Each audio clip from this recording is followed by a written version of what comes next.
Кыргыздар өз тарыхында 6 ар башка алфавит колдонгонун билчү элеңиз. Бул кыргыз тилине кандай таасир этти? Жооп алуу үчүн видеону аягына чейин көрүңүз. 7-10 кылымдарда кыргыздар Орхон Энисай жазуусун колдонушкан. Жазуулар таш дубалдарга чегилген. Айрым жазуулар Кыргызстандын аймагынан да табылган. Барсбек Каган тууралуу маалыматтар бизге дал ушул жазуудан жеткен. Андан соң 11-12 кылымдарда кыргыздар Карахани уйгур жазуусуна өтүшкөн. Жусуп Баласагындын белгилүү Кут алчу билим чыгармасынын көчүрмөлөрүнүн бири да дал ушул жазууда сакталып, бизге чейин жеткен.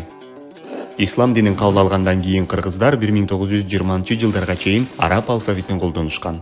Молдо Кылыч, Молдо Нияз, Тоглок Молдо жана башка ойчулдар менен акындар чыгармаларын дал ушул арипте жазышкан. Бул болсо Ибраим Абдрахманов тарабынан Сагынбай Орозбаковдун оозунан жазылып алынган Манас эпосунун алгачкы үзүндүлөрү. Бирок араб тамгалары жалпы эл үчүн татаал болгон. Ошол себептен 1924-жылы Касым Тыныстанов аны реформалап, кыргыз фонетикасына ылайыкташтырган. Дал ушул алфавитте Ишеналы Арабаевдин кыргыз мектептерине арналган алгачкы окуу китеби кыргыз алипеси жарык көргөн. Ошондой эле биринчи кыргыз гезити Эркин Тоо да дал ушул арипте басылып чыккан. Бүгүнкү күндө Кытайда жашаган кыргыздар дагы деле араб алфавитин колдонуп келишет. Бирок ал Тыныстановдукунан бир аз айырмаланат.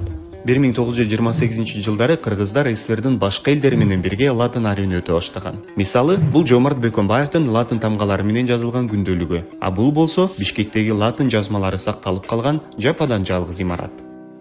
Андан соң СССРдеги бардык тилдердин жазуулары кириллицага өткөрүлө баштаган. 1941-жылдан бери кыргыздар ушул алфавитти колдонуп келишет. Ал билим алууну жеңилдетип, бирок орус тилинин таасирин күчөткөн.